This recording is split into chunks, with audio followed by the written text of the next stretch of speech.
I'm Adrienne Calloway, 50 years old, and I started my Air Force career at 18 as a crew chief, turning wrenches on the flight line. A poor kid who outworked every doubt anyone ever had until I earned a general's star. For 32 years, I gave that flight line everything I had. But when I finally came home to the very base that raised me, and a young airman tore my badge off my chest and called me a liar in front of everyone, I had to make a choice about the kind of leader I really was. Have you ever been dismissed by people who had no idea who you were, in a place you had already given your whole life to? If so, tell me your story in the comments. You are not alone. Before I get into what happened, let me know where you're tuning in from. And if you have ever had to keep your composure while someone underestimated everything you built, hit that like button and subscribe. The bus doors opened at Kestrel Air Force Base at a little past 5 in the morning in the summer of 1994. And the first thing I ever felt about the place was the cold coming off the ramp. It was July, and it should not have been cold, but the wind that runs across an open flight line has a temperature all its own, and it went straight through the thin jacket I had bought at a thrift store the week before. I was 18 years old. I owned a duffel bag, a paper folder of orders, and a decision I could not take back. I stepped down onto the concrete, and I did not know yet that I was standing on the ground that would make me. I had not joined the Air Force out of any great patriotic fire. I would like to tell you a nobler story, but the truth is plainer than that. I grew up in a small house with thin walls and a mother who worked 2 jobs and a future that looked like a hallway with no doors. The recruiter was the first adult who ever spoke to me as though I might be worth something, and the Air Force was the only door that opened when I pushed. So I pushed. I signed my name and I got on a bus and I let it carry me to a base I had never heard of, to do a job I did not understand because staying still felt more dangerous than leaving. They made me a crew chief, or rather, they made me an apprentice who would spend years becoming one. A crew chief is the person responsible for an aircraft, the one who launches it and recovers it and signs the forms that say it is safe to fly. It is a job of enormous responsibility, handed strangely to some of the youngest people in the service. On my first morning, a technical sergeant handed me a flashlight and a rag and told me to go learn the jet before I learned any excuses.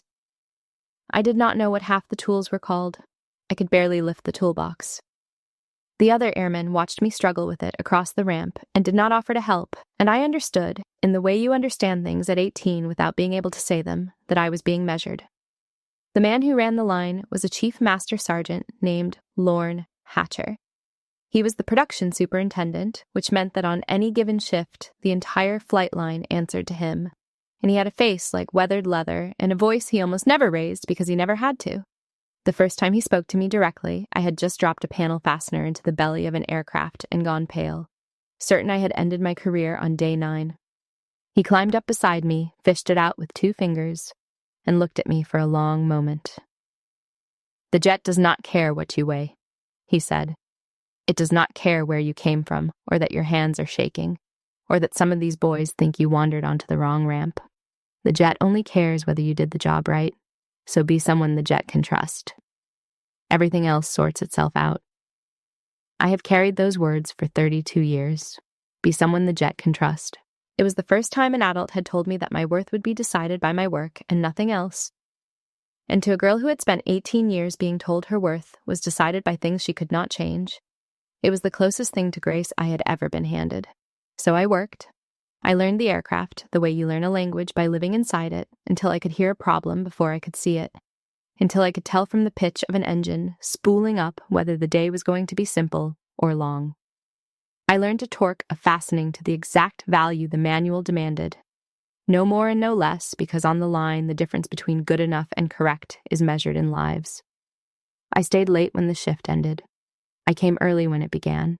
I fell in love, honestly and completely, with the smell of jet fuel and the discipline of the ramp and the plain, unglamorous dignity of doing a hard thing right when no one was watching.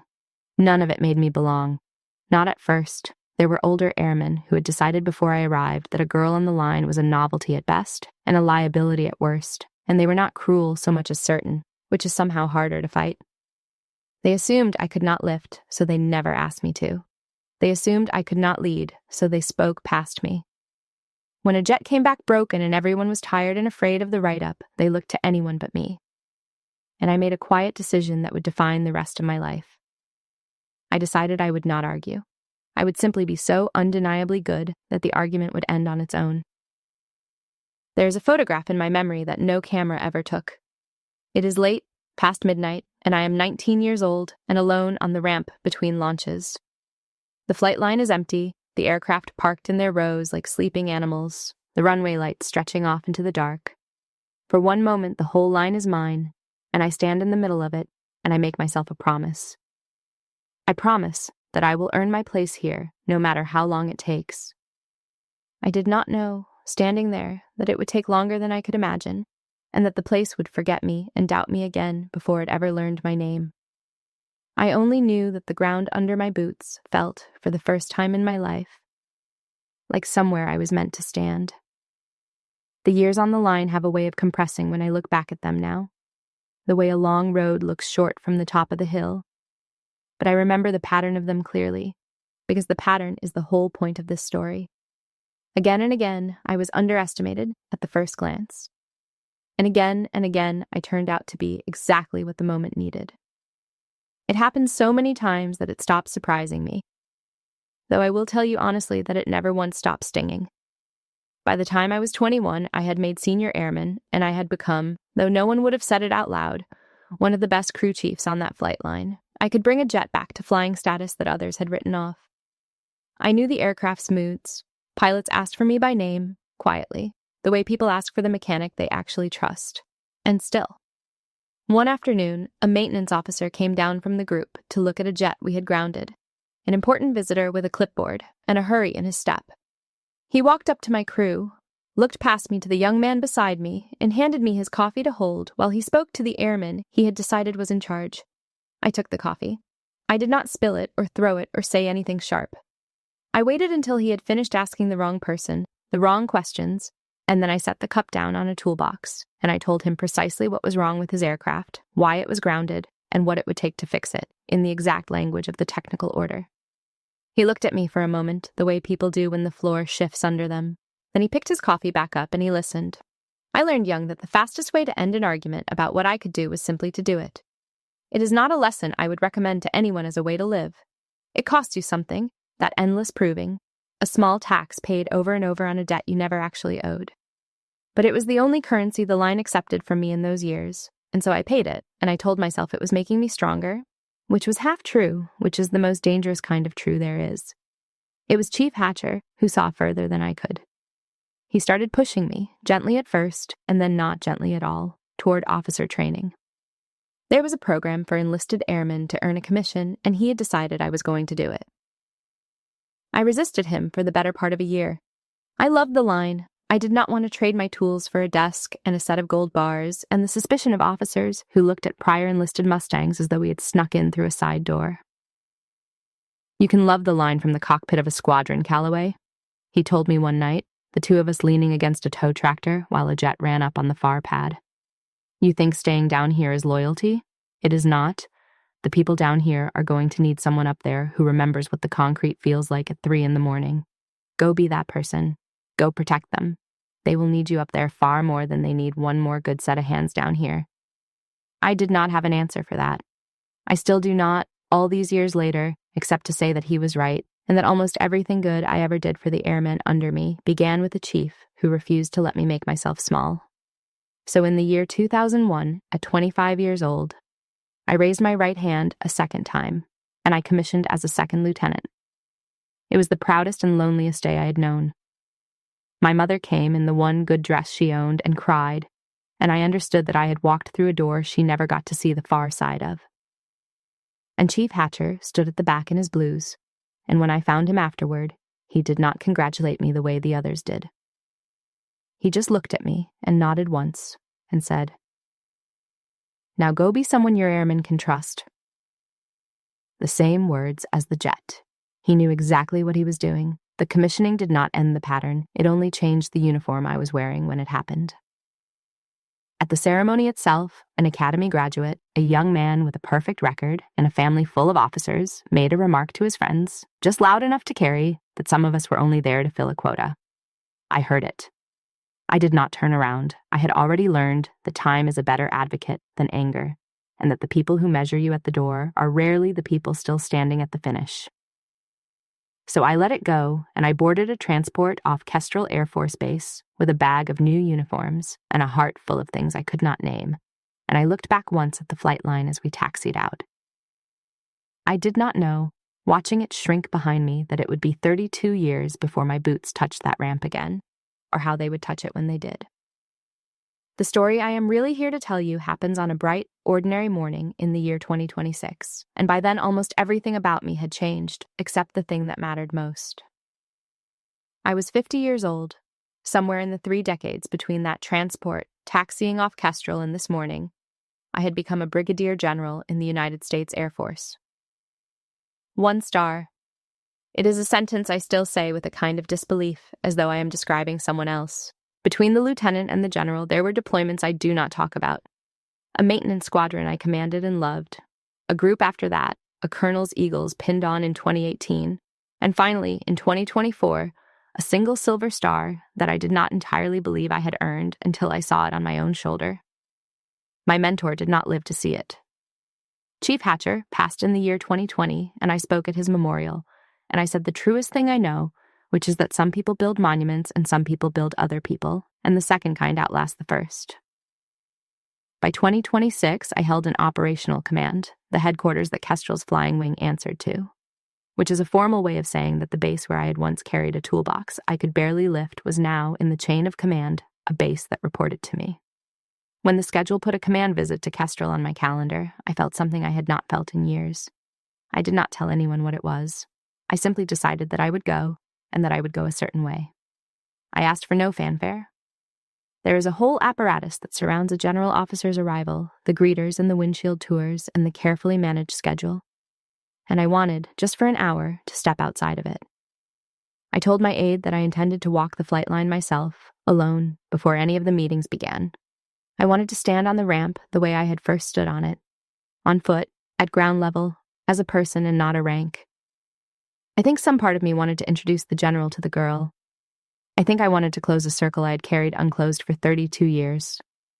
My aide was a captain named Priya Nadeau, 30 years old, sharp and steady, one of those officers who anticipates the need before you voice it. She did not entirely approve of the plan, I could tell, but she had learned when to let me have my way. We drove onto the base in an unmarked sedan, and I wore my service dress, the dark blue coat, deliberately understated. I asked Priya to hang back near the vehicle. I wanted to approach the line alone. She hesitated, then nodded, and I walked toward the flight line entry control point on foot. My restricted area badge on a lanyard around my neck, my heart doing something complicated in my chest. The entry control point is the gate to the ramp, the place where a security forces defender checks credentials before anyone is allowed near the aircraft. It is important work, and it is often given to the youngest and newest defenders, because standing a post is how you learn. The young man on duty that morning was a senior airman named Cody Brennan. He was 22 years old. He had been on the job, I would learn later, only a few weeks. And he watched me walk up to his post with an expression I recognized instantly, because I had spent my whole young life on the receiving end of it. It was the look of someone who has already decided what he is looking at. I handed him my badge, or rather, I held it out on its lanyard for him to inspect, which is the correct procedure. He took it in his hands and he examined it with a theatrical slowness, turning it over, holding it up, frowning at it as though it had personally offended him. He did not look at my rank. I want to be clear about that because it matters to everything that came after. He never once looked at the single silver star on my shoulder. He looked at the badge and he looked at my face, and he had already made up his mind about both. "That badge is fake," he said. He said it flatly at first, almost to himself. Then he seemed to notice the small cluster of maintainers who had gathered a little way off, waiting to cross onto the ramp, and something in him decided to perform. He said it again, louder, for them. "That badge is fake." I kept my voice level. I told him the badge was current, that I had come through the proper channels, and that if he would scan it, he would see it was valid. I offered him my identification card as well. I was calm. I had been on flight lines for 32 years, and I knew exactly how a checkpoint is supposed to work, and I knew he was doing it wrong, and I also knew, in the part of me that never stopped being that 18-year-old, exactly how this felt. He laughed. It was not a cruel laugh, which somehow made it worse. It was the easy, dismissive laugh of a young man who was very sure of himself in front of an audience. "Nice try, lady," he said. "This is a secure flight line. You do not just wander onto my ramp because you found a badge somewhere." And then he reached out and he took the badge off me. He did not ask. He pulled it, hard enough that the lanyard cord snapped at the back of my neck and the badge came away in his hand. I felt the small sting of the cord breaking. I felt the eyes of the maintainers, and I made a decision, standing there in the wind, that I have thought about many times since. I let him take it. I did not pull rank. I did not raise my voice. I had bled for that flight line before this young man was born, and I let him tear the badge off my chest because some cold and curious part of me wanted to see how far he would go, and because a louder part of me, one I am less proud of, could not quite believe that after 32 years and one silver star, I was standing on the ramp that raised me, being called a liar by a boy with a flashlight. He keyed his radio. He called it in, his voice full of the importance of the moment, reporting an unauthorized individual at Post 3 with a fraudulent badge, requesting a patrol to respond and detain. He was, in his own mind, catching a breach. He had no idea what he was actually doing. It was a young airman standing near him who tried to stop it. Her name, I would learn, was Marisol Reyes, an airman first class, 20 years old, newer even than Brennan, but with something he did not have. She stepped half a pace forward and said quietly that maybe he should check the visitor log before he called anyone, that a general officer visit had been on the schedule. She said it the way the youngest and most junior person in a group says a hard thing, carefully, giving him a way to save face. He waved her off without even looking at her. He had an audience and a radio and a decision he had already made, and he was not going to let the quietest voice on the ramp talk him out of it. So I stood there, 50 years old, one star on my shoulder, my badge in a stranger's fist, the wind off the runway pulling at my service coat, on the exact ground where I had once promised myself I would earn my place. I said nothing. I waited. And I understood, in that suspended and strange moment, that whatever happened next was going to matter far more than the badge. What happened next was that Colonel Bennett Shaw came around the corner of the hangar. Colonel Shaw was the wing commander, the officer in charge of Kestrel's flying wing, 51 years old, a career officer with a good reputation and a firm handshake. He had come out to the line to greet a distinguished visitor because word travels, and someone had told him a general had arrived. Beside him walked the wing's command chief master sergeant, a man named Grady Pope, 49, the senior enlisted advisor to the entire wing, the modern equivalent of the chief who had once told me to be someone the jet could trust. They came around the hangar at an unhurried pace, expecting to shake a hand and begin a tour. Colonel Shaw saw me and he stopped as though he had walked into glass. For a heartbeat, nobody moved. Then the colonel came to attention, his heels together, his spine straight, and he raised his hand in a salute so sharp it could have cut the air. "General Calloway," he said. "Ma'am, we did not know you had landed." Chief Pope was a half-second behind him, at attention, saluting. And the flight line, which a moment before had been the private theater of one young man's certainty, went absolutely silent. I watched the understanding travel across Senior Airman Brennan's face like weather. He looked at the colonel, standing rigid and saluting. He looked at the command chief beside him, doing the same. And then, at last, far too late, he looked at my shoulder, at the single silver star he had never thought to check. And I watched the color drain out of his face until he was the gray of old concrete.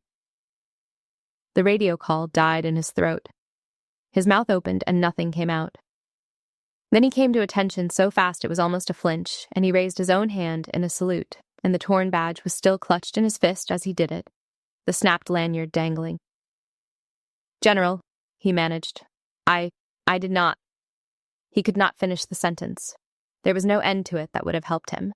The maintainers had frozen where they stood. Airman Reyes, the one who had tried to warn him, had stepped back with her eyes wide, and I caught her glance for just a moment. The glance of someone who had seen the truth first and been ignored. I let the silence hold for another breath. Then I spoke, and I kept my voice as even and quiet as I could. Because I had learned long ago that the person with the most authority in the room is almost never the one who is shouting. I told Senior Airman Brennan to stand at ease. I told him to hand me the badge. He did, his hand trembling, and I took it and I held it in my palm, the snapped cord hanging between my fingers. I want to tell you that in that moment I felt triumphant. I think you might expect me to. I had been humiliated on the ramp that made me, and the truth had arrived like the cavalry, and every eye on that flight line was now on the young man who had called me a liar. If ever there was a moment to feel the hot rush of vindication, that was it. But that is not what I felt. I had imagined this homecoming 100 different ways over 32 years, and not once, in any version, had I imagined it beginning with a boy tearing my badge off and calling me a fraud. And yet, standing there with the broken lanyard in my hand and his gray, terrified face in front of me, I did not feel triumph. I felt something closer to recognition, because I had seen that particular kind of fear before. I had seen it in men 3 times his age, and I had seen it, if I am honest, in the mirror in my own younger years, when I mistook loudness for strength because I was afraid of being found small. I understood him better in that moment than he understood himself. Colonel Shaw did not understand him at all, and did not want to. The colonel was mortified, and mortification in a commander often looks like fury. He began, in a low and controlled voice, to promise me that this would be dealt with immediately, that Senior Airman Brennan would be relieved of his post this instant, that he would personally see to it that the young man faced the full weight of what he had just done. He meant it as an apology to me. He wanted heads to roll because a general had been disrespected on his flight line, and the fastest way to show that he took it seriously was to destroy the person responsible. I raised my hand, and he stopped. I told the colonel, quietly, that we would handle this correctly, not dramatically. I told him there was a difference, and that the difference was the whole point. He did not fully understand me yet, but he was a good officer, and a good officer knows when a general has decided something, and so he closed his mouth and he waited. I stood there holding the torn badge, and I looked past Senior Airman Brennan at the flight line stretching away behind him, the rows of aircraft, the runway lights I had once stood among at 19, the whole vast familiar sweep of the ramp that raised me. And I understood, with a clarity that surprised me, that the real problem on this line was not one frightened young man. Brennan was a symptom. The thing I had walked into was bigger than him, and if I burned him down to make myself feel better, I would learn nothing and fix nothing, and the ramp would go right on producing frightened young men who mistook cruelty for the job. I had come home to close a circle. I was beginning to see that the circle was going to close in a way I had not planned. We did not settle it on the ramp. I have spent enough years in command to know that nothing worth deciding should be decided in front of an audience, in the heat of the moment, with everyone watching to see how much blood will be spilled. So I asked Colonel Shaw to convene in his conference room, and I told Senior Airman Brennan that he was not being arrested and not being destroyed, and that he should breathe. Then I walked off the line with the wing commander and the command chief, and I left the young man standing at his post with the worst morning of his life still ringing in his ears. Priya Nadeau caught up with me as I walked off the line, and she had the good sense not to say anything for the first few steps. She had watched the whole thing from beside the sedan, too far to intervene, and, I suspect, wise enough to know I would not have wanted her to. When she finally spoke, it was not to ask whether I was all right, which I appreciated, but to ask, quietly, what I wanted her to put in the record. That is the mark of a good aide. She was already thinking about how this would look, how it would travel, how a general officer being detained by a senior airman at her own subordinate wing could become, in the wrong hands, either a scandal or a joke. I told her to put nothing in the record yet. I told her I did not know yet what the record should say, because I did not yet know what the morning had actually been. She looked at me as though I had said something strange, and perhaps I had. Most generals would have known exactly what the morning had been. It had been an insult, and the record would have said so, in clean official language, and a young man's career would have ended in a paragraph.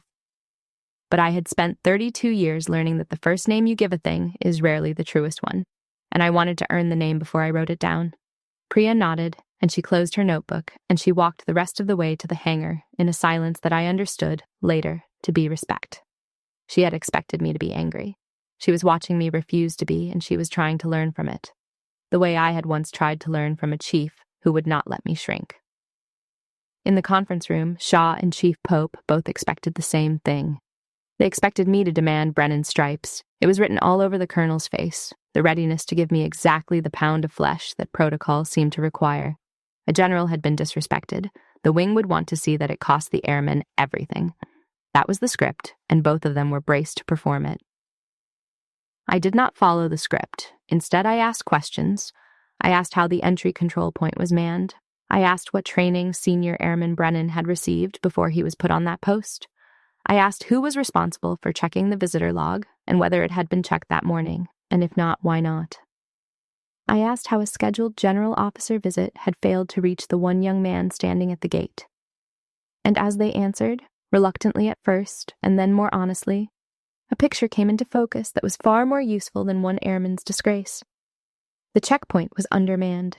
The defenders were being rotated through with too little training and too much pressure, and above all, the culture of the place had curdled into something I recognized. Somewhere along the way, the message had gotten through to these young defenders that the worst thing that could ever happen to them was to let something through, and no one had balanced it with the equal and opposite truth, that judgment matters as much as vigilance. They had been taught to fear the breach so completely that a nervous young man, faced with a badge he did not recognize, and an audience he wanted to impress, had escalated instead of verified. He had done the dramatic thing because he had never been taught that the quiet thing, checking the log, was the brave thing. I asked to speak with Senior Airman Brennan alone. He came into the room, braced to be executed. I have seen that posture many times, the rigid spine and the fixed eyes and the face that has already accepted the worst. I told him to sit down, which seemed to unnerve him more than standing. And then I did not ask him the question he was expecting. I did not ask him why he had stopped me, because stopping me had been his job, and I told him so. Checking a badge is exactly what a defender is supposed to do. If he had checked mine properly and found it valid and waved me through, we would never have met. Instead, I asked him why he had stopped listening.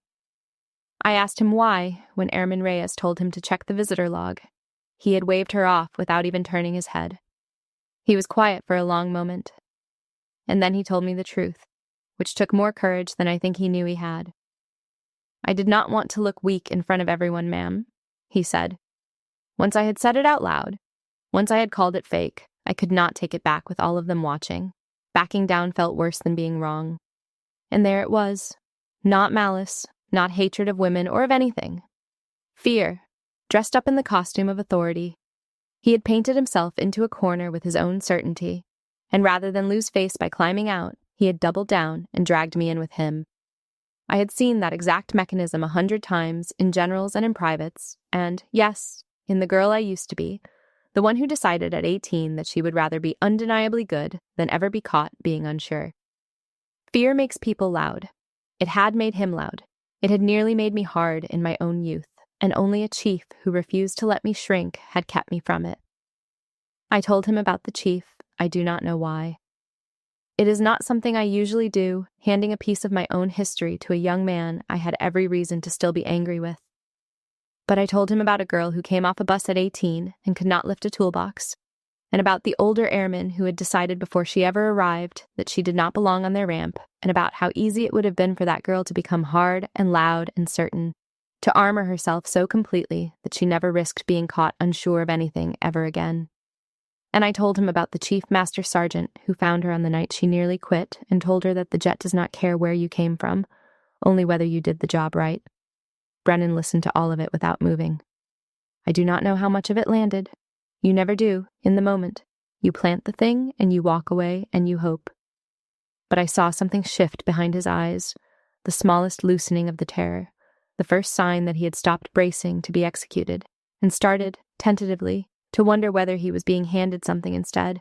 That was enough. That was all I needed to see to know that the harder road was the right one. So I made a decision, and it was not the decision anyone in that wing expected. I set a consequence that would stick without being cruel. Senior Airman Brennan would be pulled from the post. He would be formally counseled, on paper, so that the seriousness of what he had done was recorded and real. He would go back through his certification training from the beginning, and because a lesson learned in the abstract is a lesson half learned, he would personally rebuild the visitor verification procedure that he had failed to follow, and he would brief it to the other defenders when it was done. He was not going to be destroyed. He was also not going to be excused. He was going to be made to carry the thing, which is harder than being fired and worth infinitely more. Colonel Shaw was uneasy with it. He told me carefully that it might look soft, that the wing would expect a general who had been disrespected to see the offender broken, and that mercy might be read as weakness. I understood his worry, but I held firm because I had learned the difference between the appearance of strength and the substance of it. If the only lesson this flight line takes from today, I told him, is that you had better salute the star and not the person. Then I have fixed nothing. I do not want these young defenders to learn to be afraid of rank. I want them to learn to use their judgment. You cannot teach judgment by making an example of a boy for lacking it. You teach it by making him build the very thing he skipped. Brennan walked out of that room expecting to have lost everything, and instead he carried out something heavier and better than a punishment. He carried out a second chance that he was now going to have to earn, every day in front of the same people who had watched him fail. I do not know which of us that was harder on. I only know it was right. The consequences of that morning did not stay contained to one young man. That is the thing about a decision made in command. It ripples. In the weeks that followed, the reforms I had directed began to work their way through the wing, and the working was not smooth, because real change never is. The entry control points were remanned and the defenders retrained, and a new standard was drilled into them, simple enough to fit on a card and hard enough to change a culture. Verify before you escalate. Check the log, scan the badge, ask the question before you ever pick up the radio to call in a breach. It sounds obvious written down. It was not obvious to a wing that had spent years teaching its youngest people that vigilance was the only virtue and that hesitation was a sin. Some of the senior non-commissioned officers pushed back quietly, in the way that institutions push back against anyone who asks them to do more work than they did yesterday. The culture cracked before it changed. That is how it goes. You do not get to the new thing without breaking the old one, and breaking is loud and uncomfortable and full of people who like the old thing fine. It was Chief Pope who carried the change on his shoulders after I left. And I have thought many times that the reform held because of him and not because of me. A general can direct a thing. Only the command chief can make it live.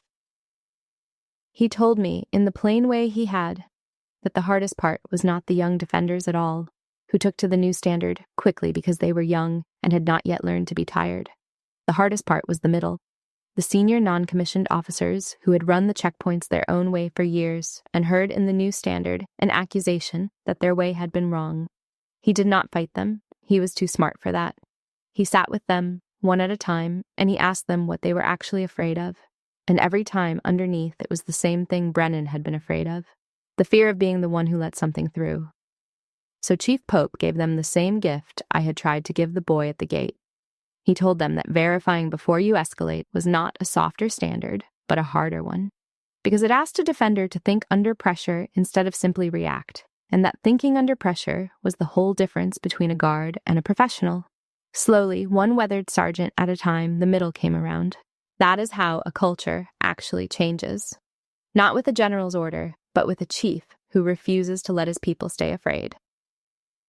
Brennan struggled. I would be lying if I painted his redemption as a clean upward line. The story of what had happened at Post 3 spread across the base within a day, the way stories do. And in most tellings, he was the punchline. The airman who tore a general's badge off and called her a liar. He had to walk into the certification course, knowing that everyone in the room knew. There was a stretch, I learned later, where he nearly quit, where the humiliation felt heavier than the job was worth. It was a senior defender, a technical sergeant, who had seen a few things, who talked him out of it. He told Brennan something I could not have said better myself. He told him that a general could have ended his career with a single sentence, and had instead handed him homework, and that a man who cannot tell the difference between a punishment and a gift is not going to make it anyway. He told Brennan that the debt he owed now was not shame. It was work. I heard about that conversation secondhand weeks later, and it stayed with me, because it was exactly the kind of thing a good senior non-commissioned officer does that no general ever sees and no award ever marks. The technical sergeant did not have to spend his evening talking a humiliated young airman out of quitting. There was nothing in it for him. He did it because that is what the best of them do. They catch the ones who are falling, quietly, on their own time, and they never mention it again.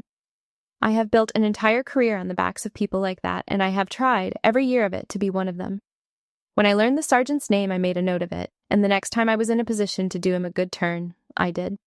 Not as payment. You cannot pay that kind of thing back, only forward. But because a wing where a tired sergeant will spend his night saving a young man everyone else has written off is a wing worth investing in, and I wanted him to know, in whatever small way a general can make a person know it, that someone had seen.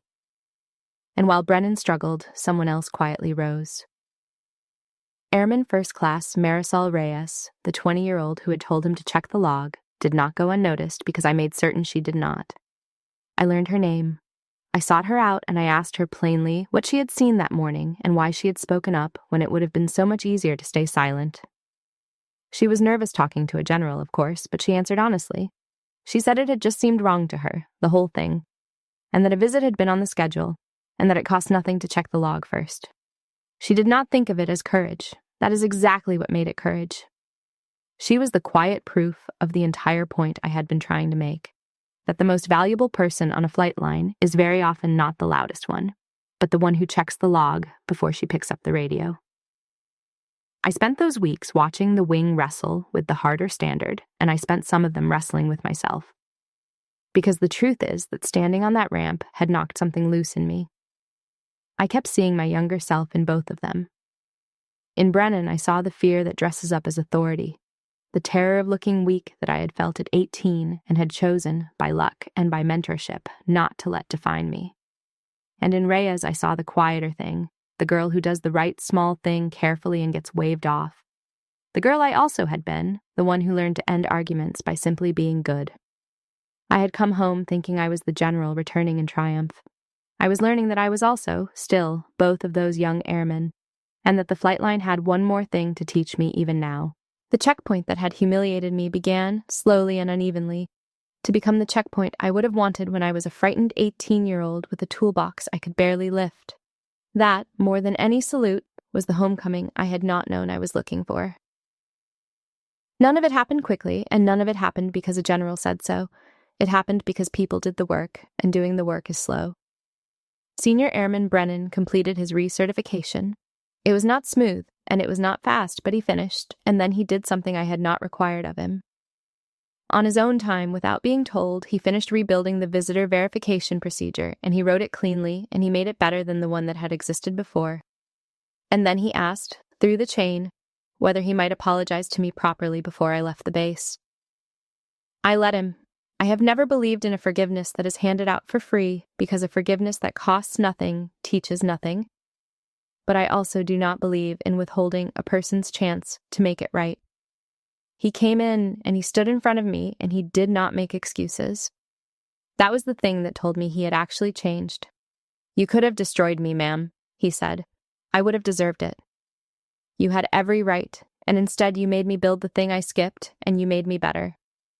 I do not fully understand why you did that, but thank you."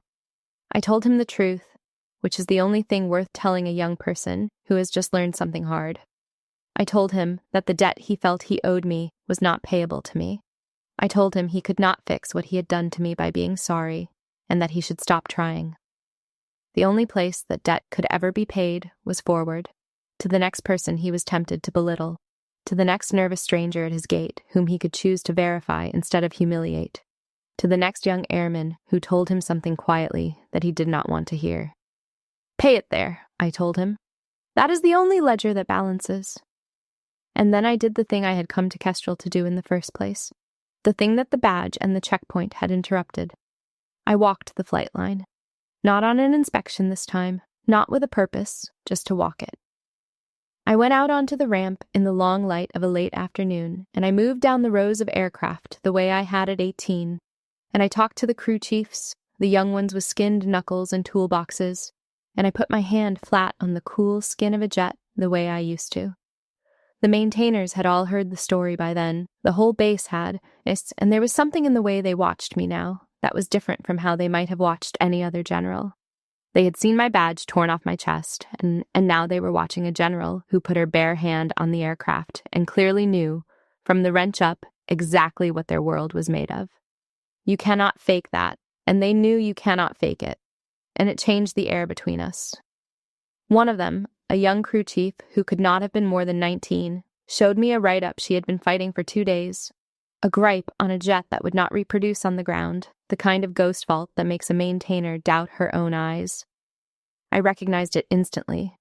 Not the specific fault, but the shape of the problem, because I had chased 100 of them in my own years on the line. We stood over the aircraft together in the low light, and I walked her through how I would hunt it. Not as a general giving an order, but as an old crew chief, thinking out loud beside a young one. Somewhere in the middle of it, I forgot, for a few minutes, that I was a general at all. I was just a person who loved aircraft, standing next to another person who loved aircraft, chasing a fault, and it was the happiest I had been in longer than I wanted to admit. When we finally cornered the thing, a chafed wire hiding behind a panel exactly where the manual says never to route it, she looked at me with an expression I remembered wearing myself, the pure, clean satisfaction of having beaten the jet at its own game. "Go sign it off," I told her. "It is your save." And I walked away down the ramp, and I thought, This is the thing I came home for, and I did not even know it until it was in front of me. I met with Marisol Reyes again before I left, and I offered her the thing she had earned, which was not a medal and not a mention, but something more useful. I offered her mentorship. I made sure she was connected to the development opportunities that would let a young airman with good judgment become a leader with good judgment, and I told her that I would be watching her career, not as a threat, but as a promise. I meant it. I still mean it. I have watched a great many careers since, and hers is one I check on. Colonel Shaw came to me near the end of my visit and admitted, in the plain way that good officers admit things, that he had been wrong to want Brennan broken and that the harder standard had been the correct one. The wing's confidence in its own checkpoints was rebuilding, he said, and more than that, its confidence in its own judgment. That was the sentence that told me the reform would hold. A wing that has relearned to trust its own judgment does not easily forget the lesson. And on my last morning, the base issued me a new restricted area badge, the cord hole, and I clipped it onto my chest myself. It was a small thing.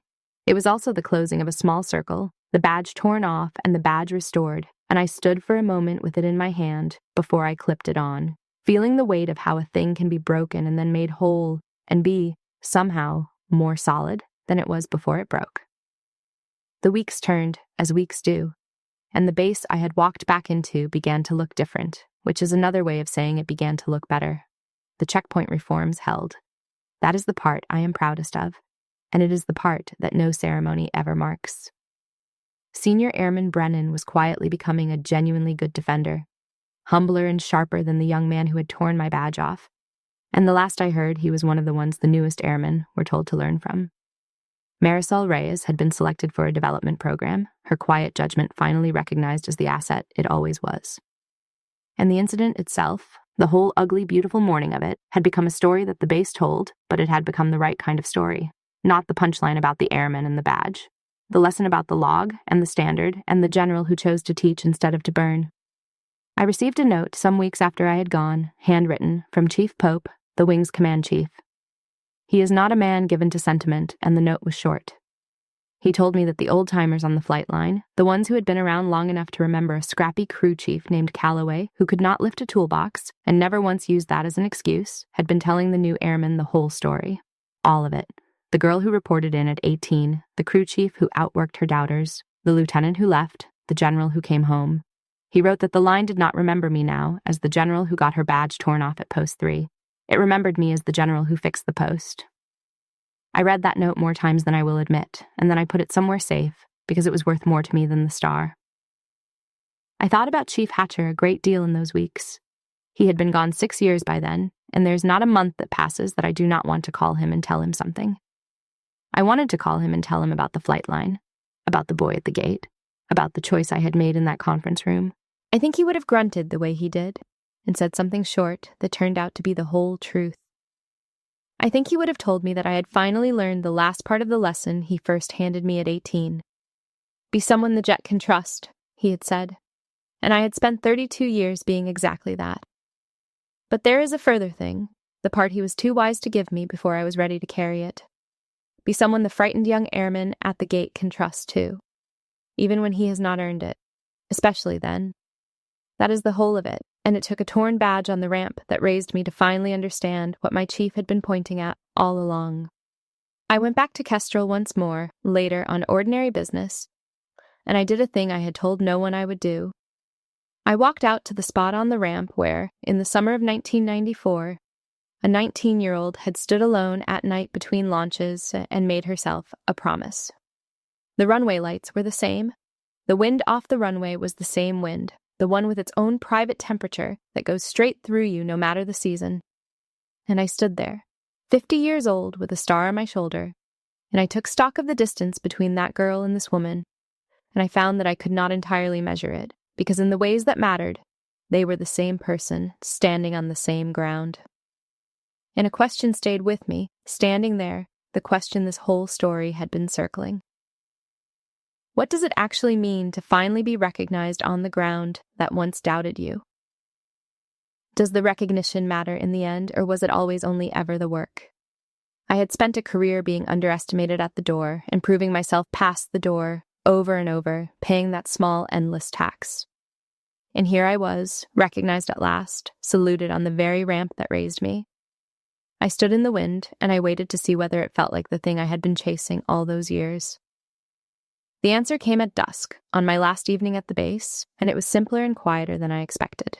There was no parade. I want you to understand that. There was no ceremony, no formation, no band. There was only me, walking the flight line one final time in the low gold light of the evening, my badge whole on my chest, the ramp stretching out ahead of me, and the aircraft in their rows, and the runway lights just beginning to glow as the sky went orange and then rose, and then the deep blue that comes down over a flight line at the end of a day. I had walked this ramp 10,000 times in my life. I walked it once more. Senior Airman Brennan caught up to me near the fence line. He was off duty, out of uniform, and for a moment I did not recognize him without the flashlight and the certainty. He did not grovel.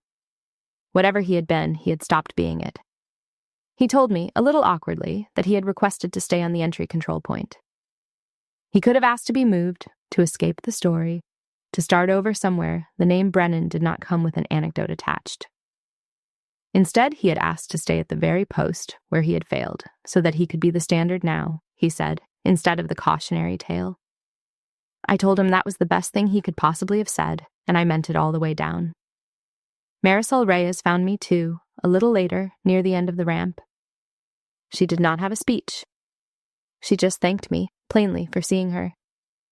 I told her to keep speaking up, always, even when she gets waved off, even when the loud and certain people in the room do not want to hear the quiet, true thing she has to say.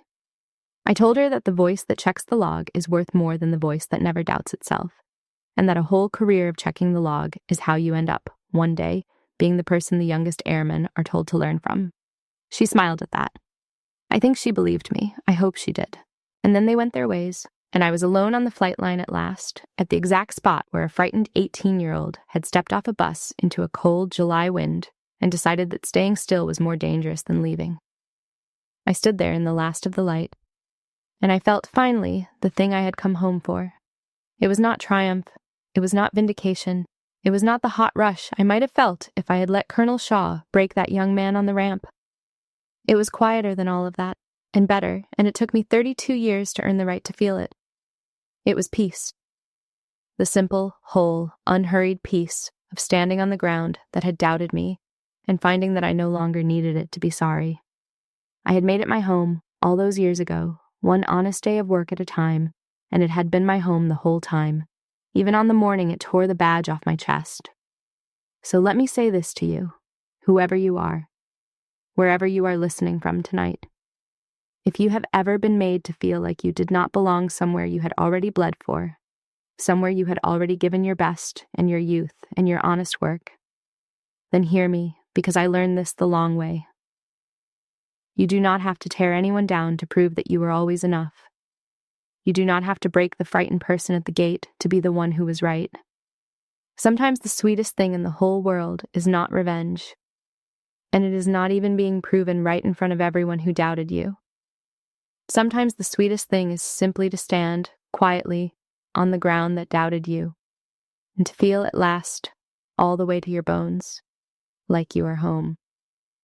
If you have ever walked back into a place that once doubted you and felt that old sting all over again, I would love to hear about it in the comments. Do you think I was right to give that young airman a second chance instead of ending his career on the spot? What would you have done, standing there in the wind with your badge in a stranger's fist? I read every comment, so tell me. And if this story meant something to you, take a second to like it and subscribe.